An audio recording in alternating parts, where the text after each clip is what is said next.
खास खबरें बेबाक अंदाज, नई दुनिया लाइव। आदाब, मैं हूं आपके साथ कबीर सिद्दीकी नई दुनिया लाइव से। आज हम दिखा रहे हैं आपको सहारनपुर का प्रियंका गांधी का रोड शो। सहारनपुर में आज प्रियंका गांधी ने लोकसभा चुनाव को लेकर अपने प्रत्याशी इमरान मसूद के समर्थन में रोड शो करा। इस दौरान उन्होंने भाजपा पर जमकर तंज कसे। कांग्रेस की राष्ट्रीय महासचिव प्रियंका गांधी ने आज बुधवार को सहारनपुर की गोल कोठी से लेकर कुतुबशेर थाने तक रोड शो किया। करीब 1 घंटे तक चले इस रोड शो में प्रियंका गांधी ने लगभग 12 मिनट तक जनता को संबोधित किया। उन्होंने इस दौरान मोदी पर बहुत ज़्यादा तंज कसे। प्रियंका गांधी ने इस मौके पर कहा, हमेशा सत्ता को नहीं सत्य को पूजा है, जबकि मोदी जी सत्ता को पूजते हैं, सत्य को नहीं। इस मौके पर भारी भीड़ उमड़ी और पूरे इलेक्शन का जो माहौल था वो इमरान मसूद के फेवर में हो गया। मुख्यमंत्री योगी आदित्यनाथ के आने के बाद लग रहा था लोगों को भारतीय जनता पार्टी के हक में जा रहा है, लेकिन प्रियंका गांधी के आने के बाद यहाँ पे कांग्रेसियों और समाजवादियों में एक अलग जोश देखने को मिला।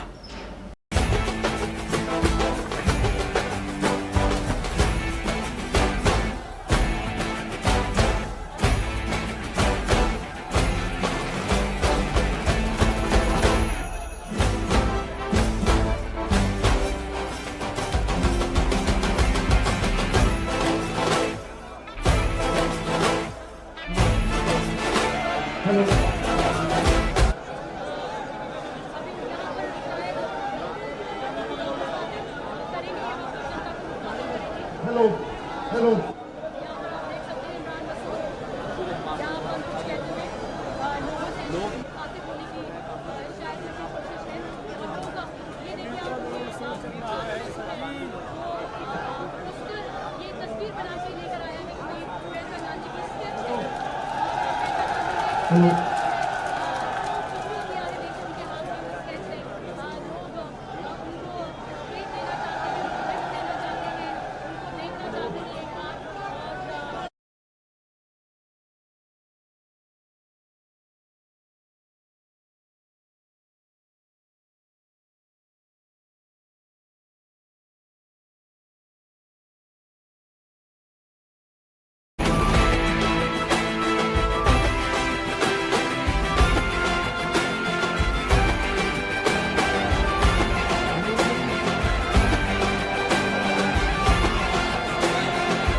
खुशी होती है।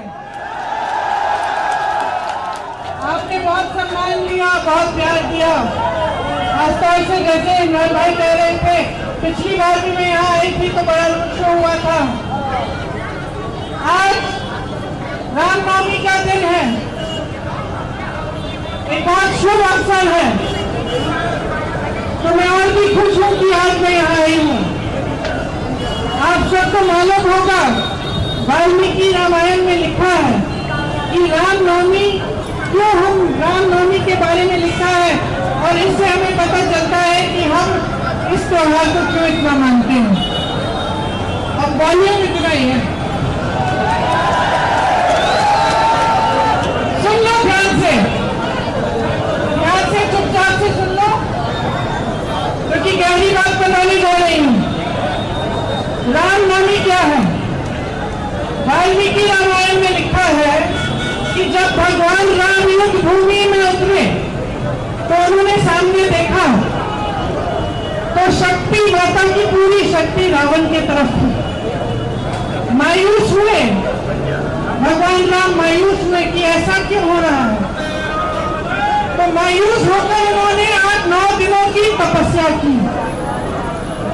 उन्होंने अन्न छोड़ा, व्रत रखा और 9 दिनों के लिए उन्होंने माता की उपासना और आराधना की, ये समझने के लिए कि माँ शक्ति उनको क्यों दे रही है और ये शक्ति मेरे पास क्यों नहीं है।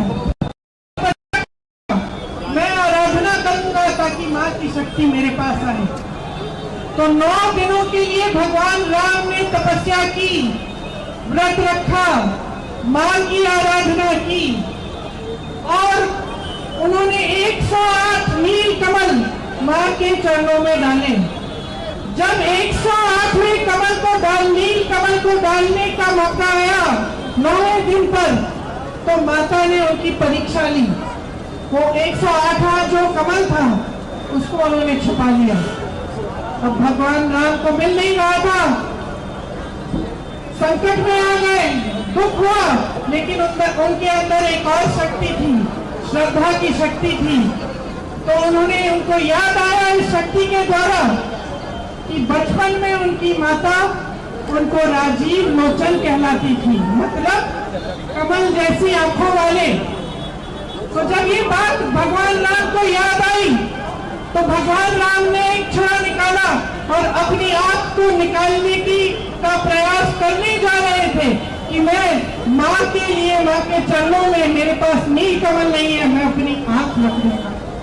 जैसे ही माँ ने उनकी ये श्रद्धा देखी तो माँ का दिल भी पिघल गया और माँ ने उनको रोका और कहा, मेरी शक्ति तुम्हारे साथ है, तुम्हारी तपस्या सफल हुई।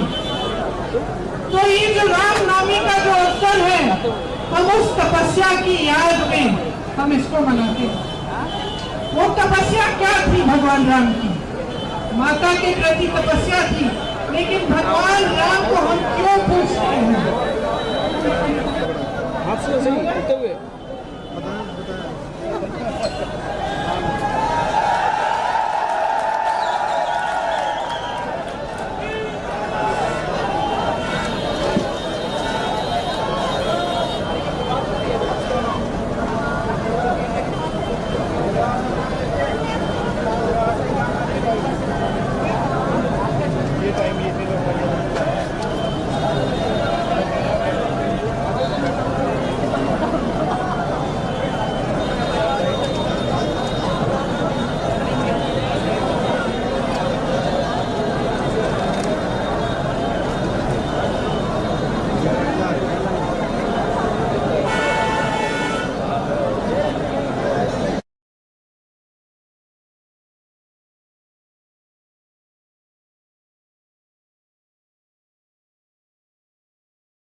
क्यों पूछते हैं आज? क्या हमने उनकी सत्ता को पूजा था?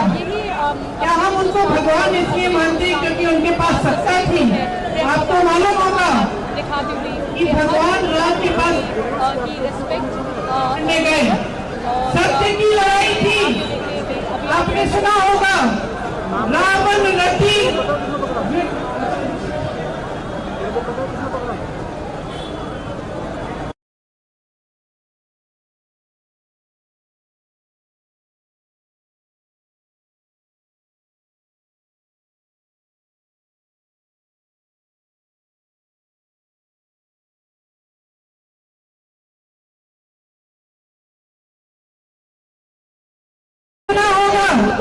रावण रथी विरथ रघुवीरा। इसका मतलब है रथ रावण के पास था, भगवान राम के पास नहीं था। सत्ता रावण के पास थी, भगवान राम के पास नहीं थी।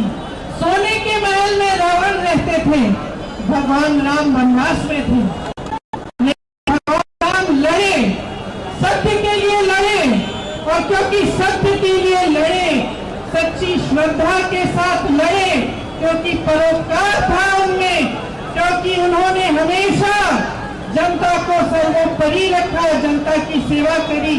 इसीलिए आज भी हम भगवान राम को पूजते हैं।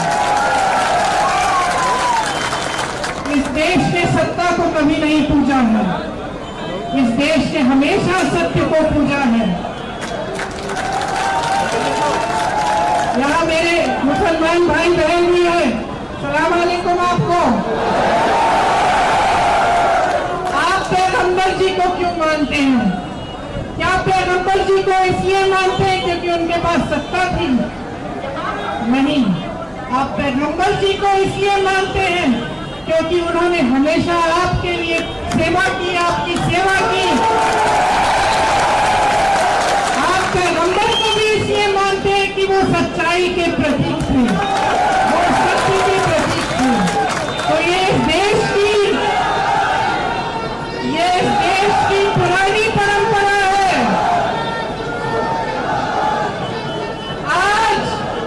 आज जो इस देश में सत्ता में बैठे हैं, वो माता के उपासक नहीं है, वो सत्य के उपासक नहीं है, वो शक्ति के उपासक नहीं है, वो सत्ता के उपासक है।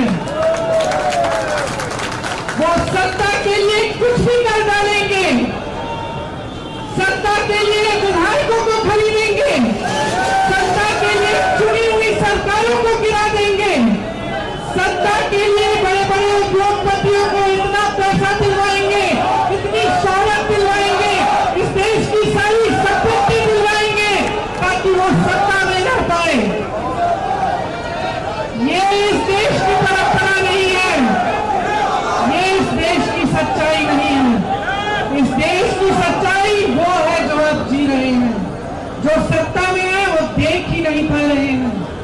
आज मोदी जी के इर्द गिर्द सिर्फ उनसे हाँ में हाँ मिलाने वाले लोग हैं।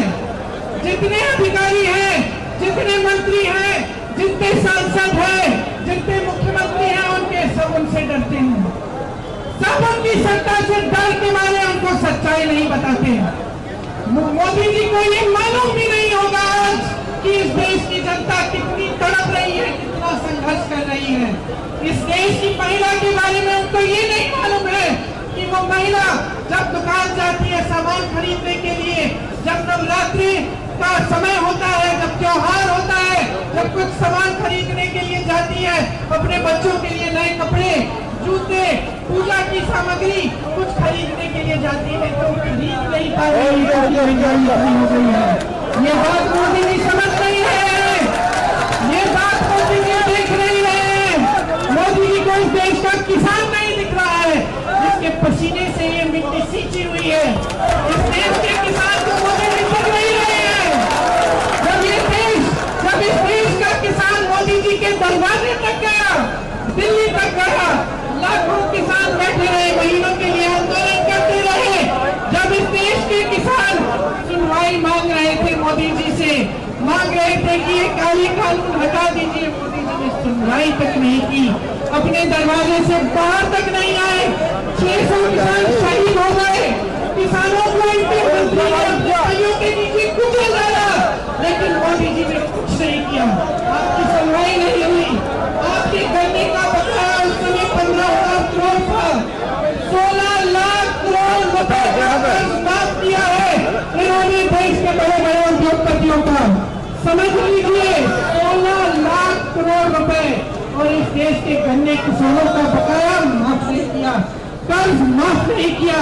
इस देश का किसान 10,000 रुपए के कर्ज के लिए आत्महत्या कर रहा है। मैं गई मिलने ललितपुर में एक किसान था, उसने 1 लाख का कर्ज लिया था।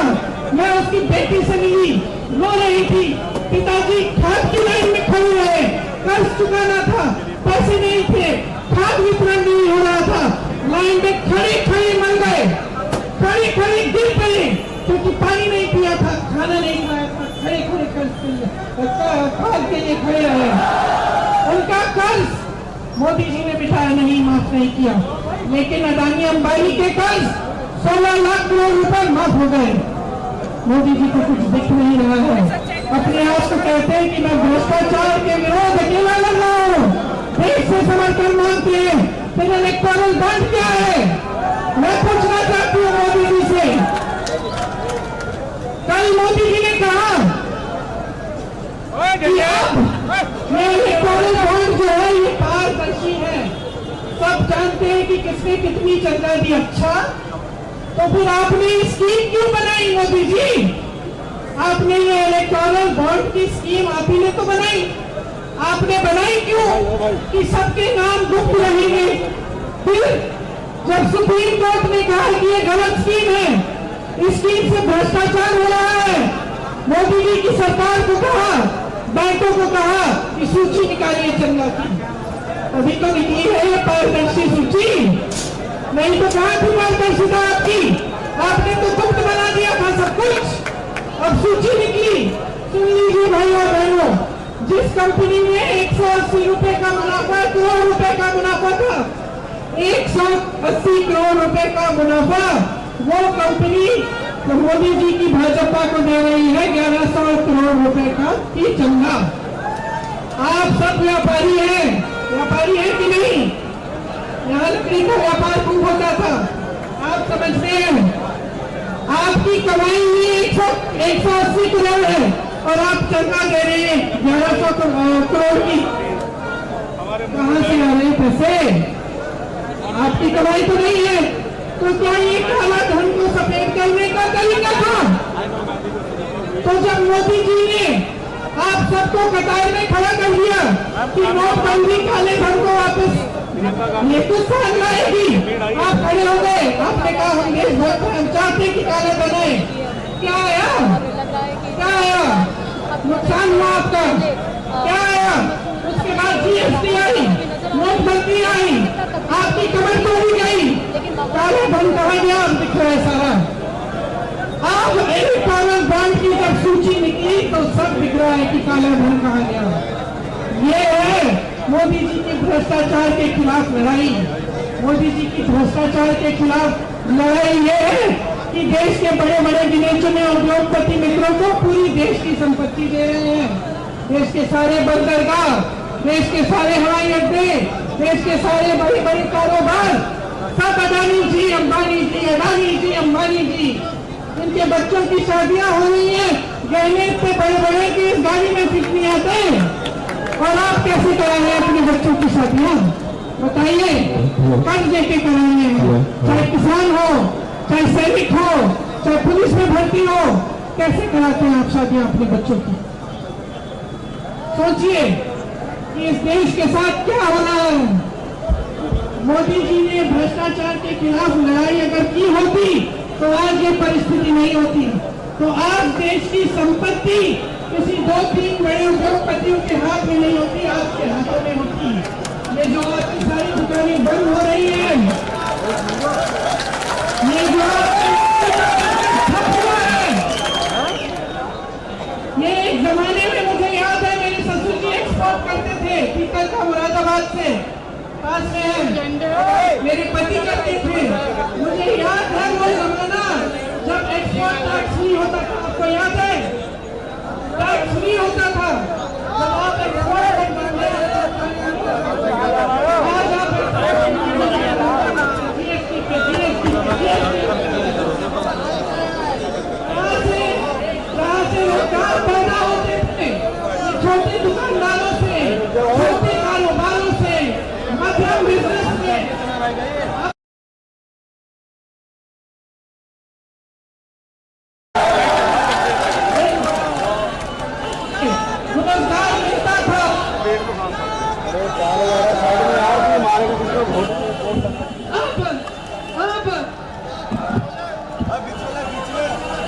देखिए जहाँ जहाँ से रोजगार पैदा होता है,